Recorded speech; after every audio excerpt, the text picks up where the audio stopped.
안녕하세요. 마음이 쉬어가는 공간 파리의 책방입니다. 우리는 대부분의 시간을 잘 살기 위해 애쓰며 살아갑니다. 하지만 정작 무엇이 잘 사는 것인지에 대해서는 깊이 생각해 볼 여유 없이 시간을 흘려보내곤 합니다. 그렇게 정신없이 살다 보니 어느덧 거울 속에는 낯선 얼굴이 서 있습니다. 나 잘 살고 있는 걸까? 앞으로 남은 시간은 어떻게 채워야 할까? 막막한 우리의 심정을 알아채리기라도 하듯 100년을 넘게 살아온 노 철학자가 인생의 질문들에 대해 100년의 지혜를 담아 나지막이 말을 건넵니다. 오늘 함께 나눌 책은 김형석 교수님의 인생 문답, 교학사 미류책방 도서입니다. 이 책은 인생에서 맞닥뜨리는 질문 31가지에 대해 답하는 형식의 글인데요. 그 질문들은 우리 모두의 고민을 대변하고 있습니다. 삶과 죽음, 운명, 종교, 성공과 행복, 노년의 고독, 인생의 의미 등 삶에서 풀리지 않는 궁금증을 총망라하고 있습니다. 책 속에서 저자는 고상한 철학 이론을 늘어놓지는 않습니다. 대신 스스로 살아온 인생을 돌이켜 깨달은 삶의 비밀들을 이 답변을 통해 인생 후배들에게 들려주면서도 어떤 정답을 강요하지는 않습니다. 다만 내가 살아봤더니 이렇던데 여러분도 그렇게 한번 살아보는 건 어떨까요? 라고 다정한 어투로 권하는 것 같습니다. 책 속에 담긴 저자의 진솔한 문장들은 특히 주름진 우리의 마음을 다시금 뛰게 만드는 힘이 있는 것 같습니다. 오랜 시간 삶을 고민해온 한 노철학자가 건네주는 삶의 비밀들이 더욱 궁금해지지는 않으신가요? 이제 잠시 마음의 짐을 내려놓고 100년의 지혜가 담긴 목소리에 귀를 기울여 보시면서 여러분의 마음속에도 작은 빛 하나가 켜지길 기원해 봅니다. 오늘은 주옥 같은 책의 내용 중 일부 발췌해서 들려드릴 텐데요. 영상에 힐링이 되셨다면 구독, 좋아요 부탁드리고요. 들으시다가 특별히 공감이 가는 한 구절 댓글로 남겨주시면 다른 시청자님들께도 그 힐링 에너지가 전달될 듯 싶습니다. 아울러 파리 책방은 여러분이 함께 참여하는 공간이 되길 진심으로 기원하면서요. 오늘의 영상 시작해 보겠습니다. 운명이라는 게 정말 있을까요? 철학적으로 봤을 때 운명에 대한 문제는 왜 나올까요? 시간은 한없이긴데 내가 사는 건 길어야 100년이거든요. 긴 역사 속에서 내가 사는 건 한 부분일 뿐이에요. 결국 인간은 시간 공간의 여건 속에 지극히 제한된 존재로 있다는 걸 부인할 수 없어요. 그걸 모르고 사는 동물들은 괜찮은데 인간은 그걸 아니까 문제예요. 그러니까 운명이라고 하는 것을 느끼는 것 같아요. 예를 들어 21세기에 런던에서 태어난 사람과 17세기에 아프리카에서 태어난 사람의 삶의 궤적은 인간 개인의 의지로는 어쩔 수가 없거든요. 고대 그리스 사람들은 인간도 자연의 한 부분으로 봤어요. 따라서 인간의 운명은 우리가 어떻게 할 수 없다고 생각했죠. 유명한 작품 중에 소포클레스의 오이디푸스가 있는데 그 내용을 좀 소개해도 괜찮을 거예요. 테베의 왕 라이오스가 점을 치니까 이런 예언이 나왔어요. 당신의 아들로 태어난 사람은 아버지를 죽이고 어머니와 같이 사는 운명을 가지게 될 것이다. 왕이 그런 아들을 낳아서는 안 되겠다 싶어서 갓 태어난 아이를 멀리 깊은 산 속에 내다버리죠. 목동이 지나가다가 이 아이를 보고는 자식이 없어 안타까워하는 코린토스의 왕에게 데려다 줘요. 그렇게 해서 오이디푸스는 왕의 아들로 자라게 돼요. 성인이 된 오이디푸스는 어느 날 점을 치러 갔다가 자신이 아버지를 죽이고 어머니와 결혼하게 될 것이라는 얘기를 들어요. 그때까지 키워준 아버지가 친아버지인 줄 알고 있던 오이디푸스는 코린토스를 떠납니다. 가혹한 운명을 피하기 위해서였죠. 그리고는 자신이 태어난 테베에 가서 왕위에 오르게 됩니다. 그리고 어머니인 줄도 모르고 과부인 왕비를 아내로 삼아 자식까지 낳아요. 그런데 나라에 원인 모를 전염병이 돌아요. 오이디푸스가 잠시 점을 치러 가니까 라이오스 왕의 죽음의 진실을 밝혀야만 역병이 그칠 것이라는 얘기를 해요. 알고 보니 오래전 자신이 코린토스를 떠나 테베로 오던 길목에서 죽였던 일행 중에 라이오스가 있었다는 사실을 듣게 돼요. 엄청난 충격과 고통 속에서 오이디푸스는 울부짖죠. 이게 내게 주어진 운명이구나. 그리고 스스로 두 눈을 뽑아버리고는 길을 떠나요. 사막에서 오이디푸스가 기도합니다. 나같이 더러운 인간을 사람의 손으로 묻게 하지 말고 모래 폭풍이 묻게 해주소서. 지혜로운 그리스 사람들이 이 드라마를 보고 다들 감동했어요. 어떻게 보면 운명은 어쩔 수 없는 거잖아요. 그런데 자꾸 철학이 발달하고 이성적이 되니까 셰익스피어가 나와서 운명은 성격이라고 본 겁니다. 사람은 태어날 때 타고난 성격을 바꾸지 못하고 그 성격의 울타리 안에서 살다 끝나는 거라고 봤어요. 셰익스피어의 4대 비극을 보면 다 성격 때문에 무너지거든요. 리어 왕도 그랬고 햄릿도 그래요. 셰익스피어를 읽게 되면 사람의 성격은 어떻게 할 수 없구나 그걸 느끼게 돼요. 어린애들은 다 자기 생긴 대로 태어나거든요. 키 크고 작은 건 어떻게 할 수 없거든요. 사고력이 좋은 사람하고 예술성이 뛰어난 사람하고 어떻게 할 수 없거든요. 가만 보면 우리 성격, 체력도 타고나는 거니까 어떻게 할 수가 없어요. 한계가 있으니까 어떻게 하질 못해요. 그래서 어려움을 느끼거든요. 그럼 이걸 어떻게 극복하느냐? 누구나 운명을 가지고 있는데 절대적인 변화는 가져올 수 없지만 어느 한계까지는 바꿀 수 있지 않겠느냐. 그래서 미국에서 동기부여 이론이 많이 나오기도 했어요. 그런데 내가 살다 보니까 동기보다 더 중요한 게 있는 것 같아요. 바로 목적이에요. 사람이 어떤 목적이 있으면 더 큰 일을 할 수 있어요.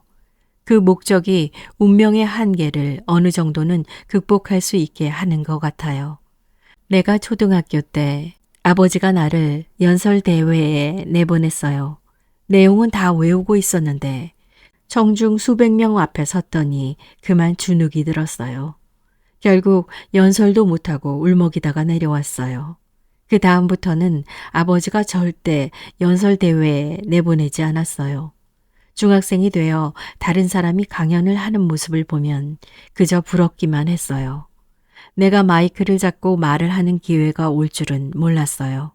그런데 지금은 1년에 200회 가까이 강연을 하는 사람이 되었어요. 되돌아보면 나도 운명의 테두리 안에서 살았고 그걸 벗어나려고 나름대로는 노력했던 것 같아요. 그런데 100년 넘게 살다 보니 나의 삶을 이끈 것은 신의 섭리였다는 생각이 들어요. 해방이 되고 2년 후 나는 조국의 반인 북한을 떠나 38선을 넘어야 하는 현실을 느끼기 시작했어요. 공산사회에서는 더 이상 살 수가 없었기 때문입니다. 태어난 지 10달밖에 안 된 큰아들을 아내가 없고 남쪽으로 가는 길은 멀고도 험했습니다. 황해도 해주 쪽에서 약속한 배를 타려고 기다리고 있을 때 불신 검문에 걸려 파출소로 가게 됐어요. 계장이 조서를 꾸미기 위해 책상 앞에 앉아서 신문을 시작하려고 하는데 전화벨이 크게 울렸습니다. 전화기 너머 통화 내용이 나한테까지 들렸어요. 지금 평양에서 연락이 왔는데 이제부터 잡혀오는 놈들은 무조건 떠난 곳으로 되돌려 보내라는 지시가 내려왔습니다. 계장은 전화를 끊고 나한테 어디까지 가느냐고 물었고 나는 장영까지 간다고 둘러댔어요. 그는 아랫사람을 불러 이분들을 데리고 버스 정류장까지 가서 장현으로 가는 버스를 타는 것을 확인하고 오라고 지시했습니다. 정류장에서 나는 따라온 사람에게 표를 사고 기다려야 할 텐데 안심하고 돌아가라고 권했어요. 그 사람은 꼭 그렇게 하라며 순순히 떠나갔습니다. 그렇게 해서 나는 남쪽으로 무사히 올 수 있었어요. 쇼펜하우어는 젊었을 때는 모두가 자유를 외치다가도 늙으면 모든 것이 운명이었다고 인정하게 된다 라고 말했어요. 지혜로운 사람들은 운명론자가 된다는 뜻이지요. 철학자는 결국엔 두 부류예요. 운명론자 아니면 허무주의자예요. 그런데 내 삶을 되돌아 봤을 때 내가 모르는 어떤 힘이 나를 이끌었다는 생각을 하게 돼요. 그래서 나는 운명도 허무도 아닌 섭리를 받아들였어요. 섭리란 내가 모르는 제3자가 나를 이끄는 것을 느끼는 거예요. 지금도 나의 선택과 결정이 내 자유로운 것이기보다는 어떤 섭리의 길이었다는 생각을 합니다. 살면서 찾아오는 고통의 순간은 어떻게 극복해야 하나요? 내가 90세가 되었을 때 미국에 갔어요. 그곳에 딸 셋이 사는데 같이 2주 동안 미국, 캐나다, 멕시코를 좀 돌아다녔어요. 하루는 호텔에서 저녁에 이런저런 얘기를 하는데 막내딸이 먼저 세상 떠난 어머니가 그리웠던가 봐요. 가만히 생각해 보면 엄마가 조금만 더 지혜로웠으면 그렇게 고생 안 해도 됐을 텐데 라고 해요. 무슨 얘기냐고 물었더니 딸이 이렇게 말해요. 나는 미국 와서 아들, 딸 둘만 낳아 키우는 것도 이렇게 고생스럽던데 무엇 때문에 엄마는 우리를 6이나 키우느라고 많은 고생을 했는지 몰라. 지금 같았으면 안 그랬을까? 우리 같은 것들을 위해 엄마가 얼마나 애태우면서 고생했을까 생각하면 눈물이 나곤 해. 엄마도 여자인데 옷다운 옷도 한 번 못 입어보고 좀 더 오래 사셨다면 큰 절이라도 하면서 엄마, 이제는 우리들도 철이 들었어. 정말 미안하고 고마워. 라고 용서라도 빌고 싶어. 다른 딸들도 같은 마음인지 말이 없어요. 한참 뒤에 내가 말했습니다. 엄마 보고서 엄마, 우리 사는 동안에 언제가 제일 행복했어? 그러면 엄마가 뭐라 그럴 것 같으냐? 그래도 너희들하고 고생할 때가 제일 행복했다고 할 거야. 그랬더니 그건 그래. 그때가 고생은 했어도 행복했던 것 같아. 라고 세 딸이 대답해요. 내가 그 고생 속에는 사랑이 있었거든. 너희들도 인생을 살아보면 사랑이 있는 고생이 가장 값진 행복한 인생인 것을 깨닫게 될 거다. 엄마는 이미 그 인생을 끝냈고 라고 했어요. 돌아보면 은총과 고통이 함께 오는 게 인생인 것 같아요. 무거운 짐을 지고 가는 사람들, 등산을 하는 사람들은 이미 각오하고 있기 때문에 이게 어려움이 안 되고 고생 없이 편안히 살겠다는 사람에게는 어려움이 오는 것 같아요. 이 나이가 돼서 하나 확실하게 알게 된 것은 사랑 없는 고생이라면 의미 없는 고생일 텐데 내가 제자들, 가족들, 친구들을 사랑했기 때문에 그리고 외람되지만 민족과 국가도 내가 사랑했기 때문에 그 고생조차도 행복했다는 거예요. 사랑이 있는 고생이었기 때문에 그것이 행복의 전부였다. 그거 없었으면 내 인생이 행복할 게 없었다고 지금 느낍니다. 100년을 살아보니 고생이 있는 행복이 제일 큰 행복이고 고생의 짐을 질 줄 아는 사람이 인생을 알게 되는 것 같아요. 그래서 사랑이 있는 고생이 인생이라고 나는 믿고 있어요. 가족을 사랑하고 이웃을 사랑하고 국가를 사랑하세요. 젊은이들에게 이런 말을 해주고 싶어요. 사랑이 있는 고생을 못 해본 사람은 고해와 같은 인생, 허무한 인생을 살게 된다고. 요즘 너무들 고생을 안 하려고 하는데 고생을 모르는 사람은 행복을 몰라요. 불교에서 인생은 고해와 같다고 하는데 옳습니다. 그런데 사랑이 있는 고생은 고해가 아니에요. 인류 역사가 살아남은 것은 그 사랑이 있는 고생 때문이었거든요. 우리 젊었을 때는 다들 고생이 많았지만 나도 참 어렵게 살았어요. 그때 얘기 하나 해볼게요. 오래전에 강원도에 강연을 간 적이 있었어요. 강연이 끝난 뒤 그곳 유지 한 분이 일을 돕던 내 제자 김군을 찾아와 김 교수님께 꼭 선물을 드리고 싶은데 심부름을 해줄 수 있느냐고 물었어요. 그 선물이라는 것이 자기네 목장에서 키우는 염소였어요. 젖을 가장 많이 짤 수 있는 놈을 선물로 드리고 싶다고요. 성실한 김군이 어떻게든 해보겠다고 했나 봐요. 그분이 삼척 역장한테 특별히 부탁해서 김군이 화물칸에 염소와 같이 타서 먹이와 물을 주는 조건으로 허락이 됐어요. 저녁 무렵 청량리에 도착한 김군은 그 염소를 끌고 연세대학교 동문 앞에 있는 우리 집까지 걸어야 했어요. 그런데 이놈의 염소가 산골에서 살다가 서울 번화가를 걷게 되니 제멋대로 뛰기도 하고 주저앉기도 하고 난리도 아니었대요. 가까스로 종로 서대문을 지나 부가연동까지 오니까 밤은 깊어지고 더 갈 용기는 없어지고 말았대요. 밤늦게 스승집에 가는 것도 예의가 아니라고 생각해 부가연동에 있는 지방 학생들을 위한 기숙사에 양해를 구해서 하룻밤을 보낸 뒤 다음날 오전 우리 집까지 염소를 끌고 왔어요. 지금 생각해봐도 참 대단한 일이에요. 염소를 준 분도 그렇지만 천리길을 끌고 온 김군의 노고도 이만저만이 아니었을 거예요. 모치는 소일거리가 생겼다고 좋아하셨어요.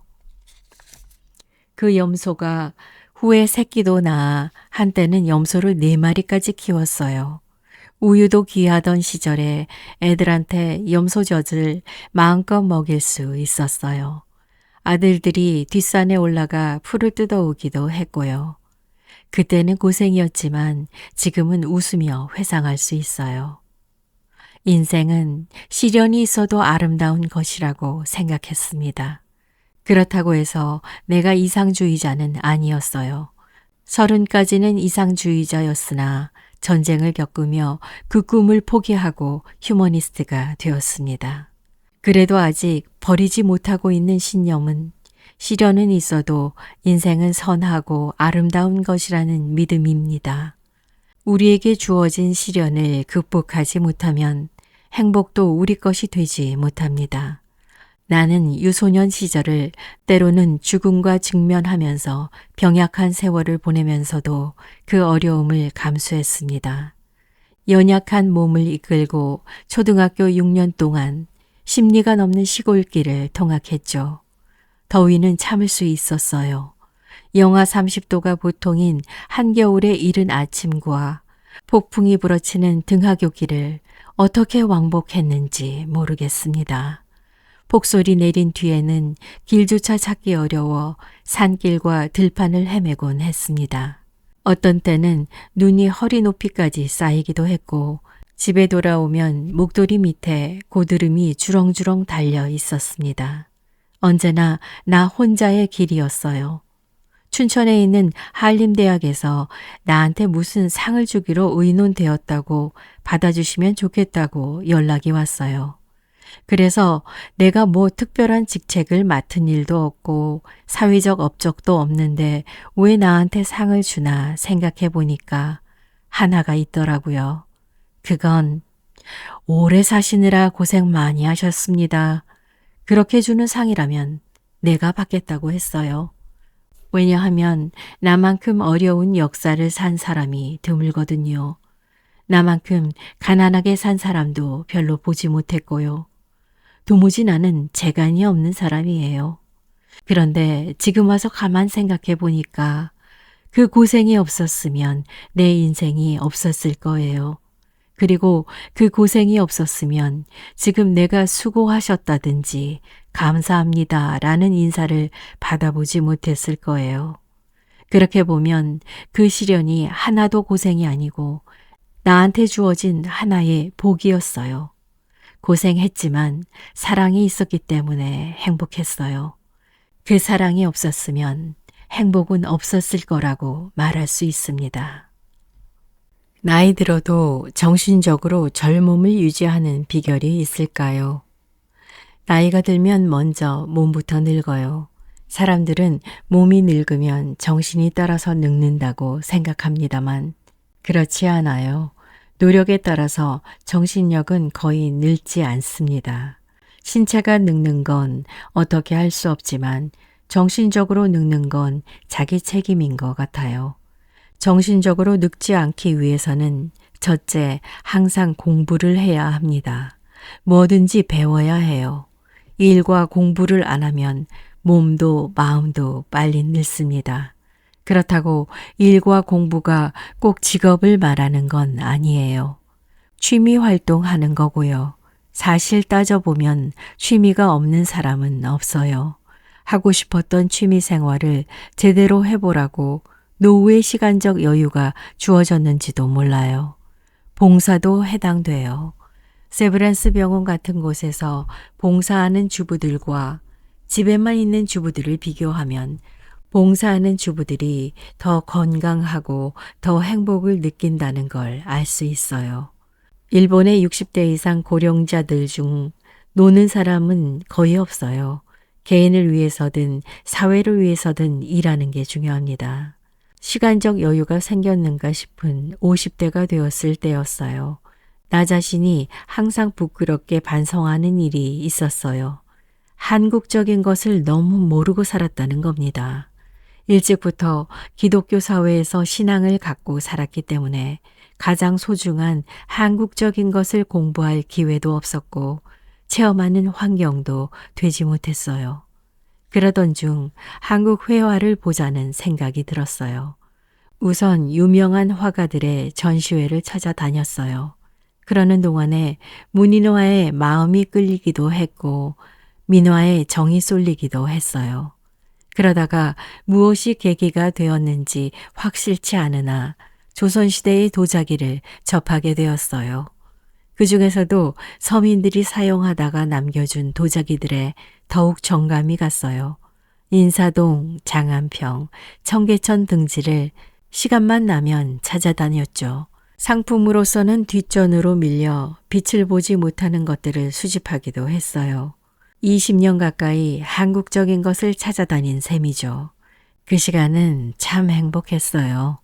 나는 지금도 스스로 늙었다는 생각은 안 합니다. 인간적인 성숙엔 한계가 없는 것 같아요. 40이 되면서 일기 쓴 이유 가운데 하나죠. 그날의 일기를 쓰기 전에 작년 일기와 재작년 일기를 읽거든요. 작년 걸 읽으면서 아, 내가 그때 그런 실수를 했지. 다신 실수하지 말아야지.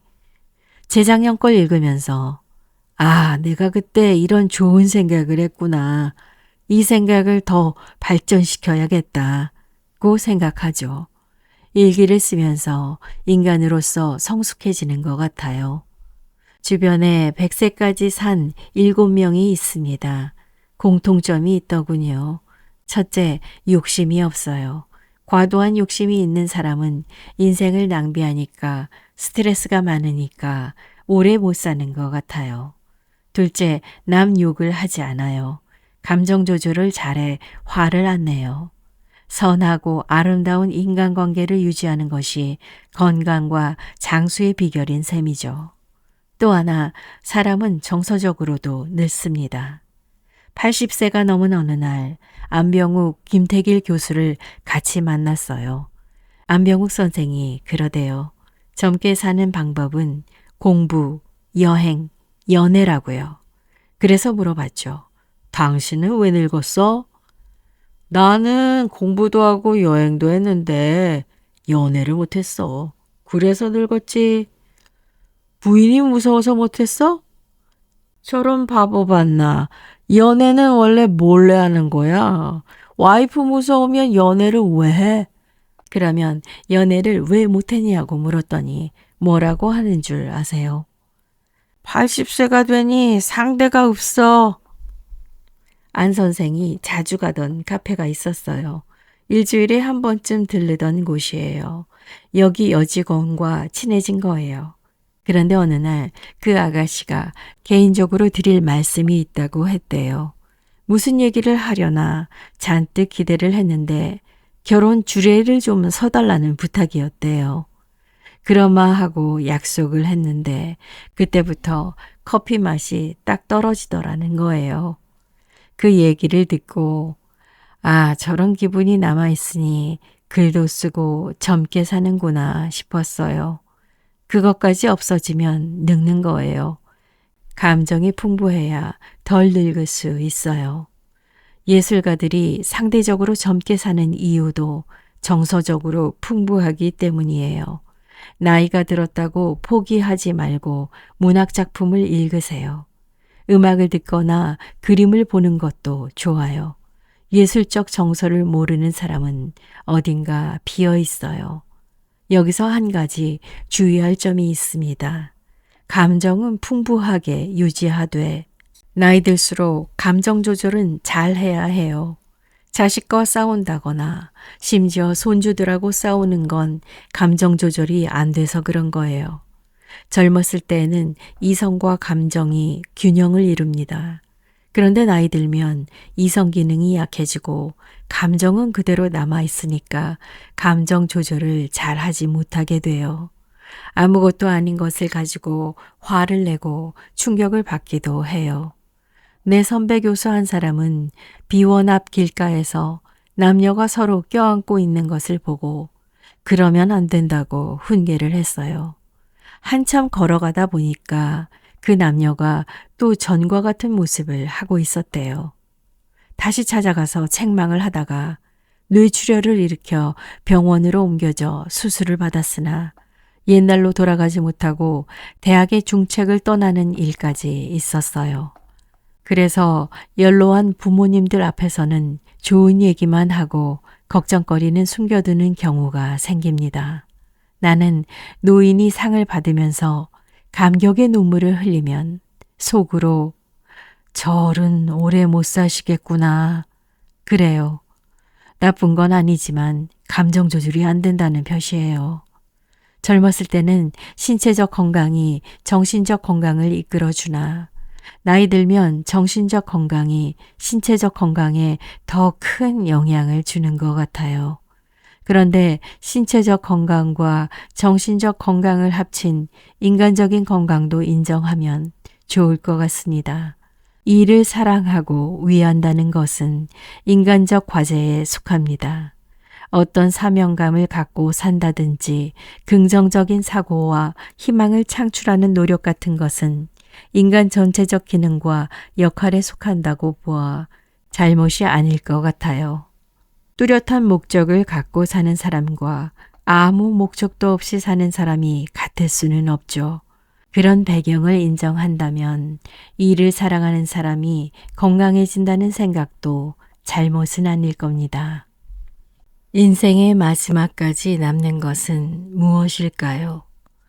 나이 들면 새로 생기는 게 많을까요? 잃는 게 많을까요?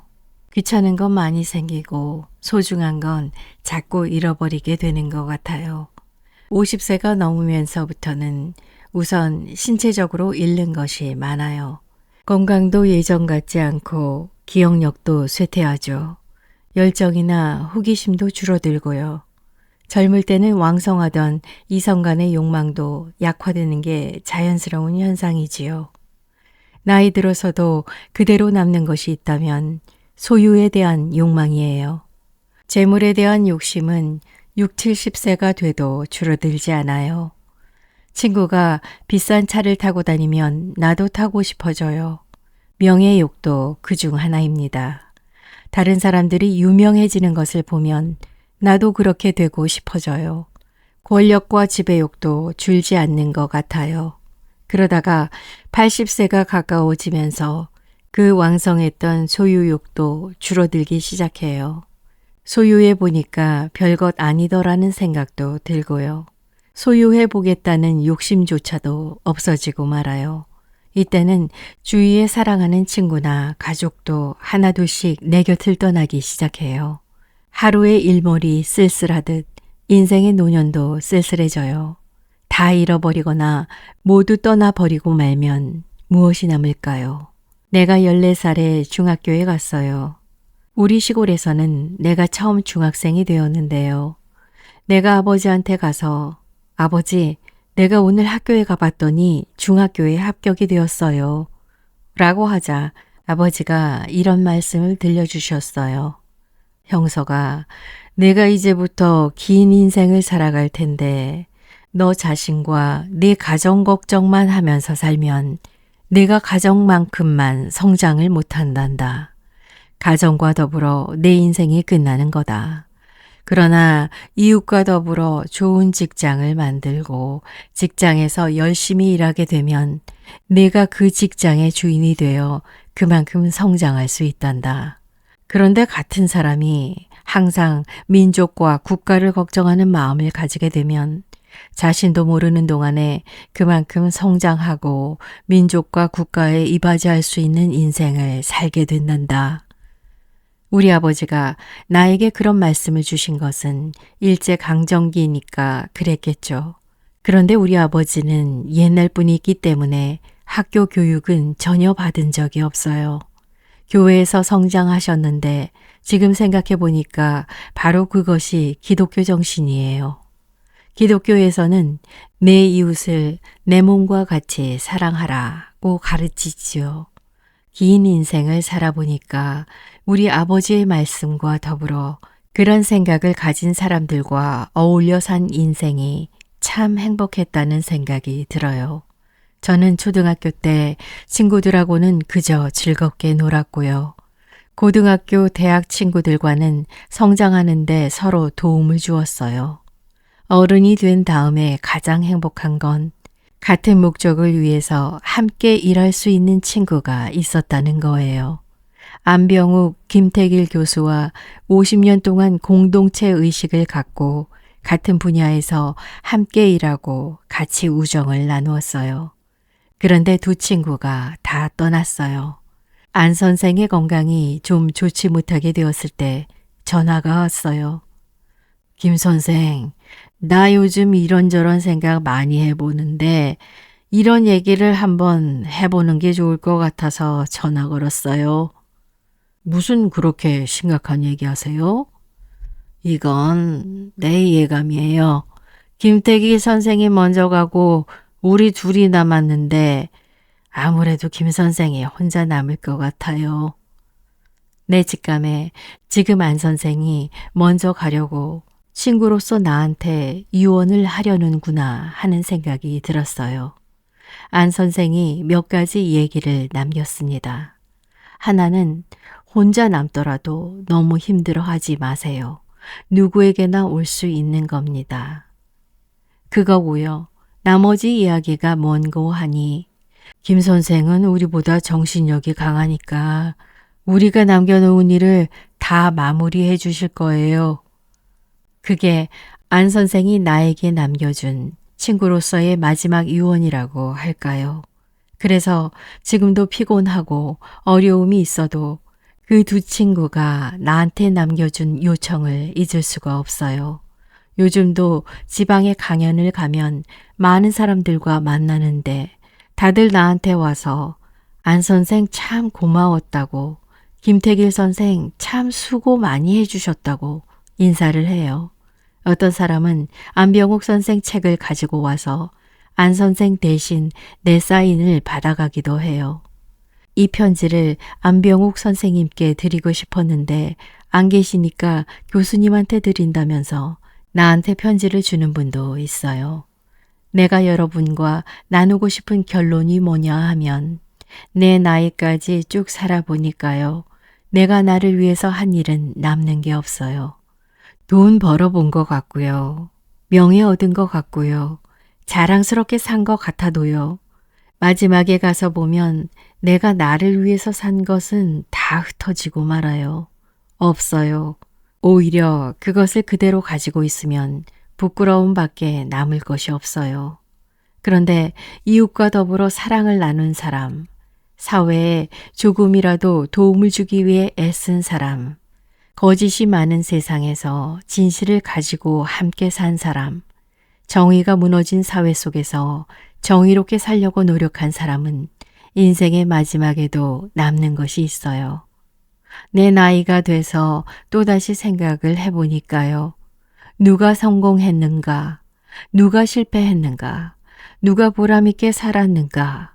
누가 보람 없는 인생을 살았는가? 그건 얼마나 더 많은 사람들에게 사랑을 나누어 주었나로 구별되는 거예요. 내가 가진 것은 머리끝에서부터 발끝까지 전부 다른 사람이 나한테 준 것이지 내가 만든 건 하나도 없어요.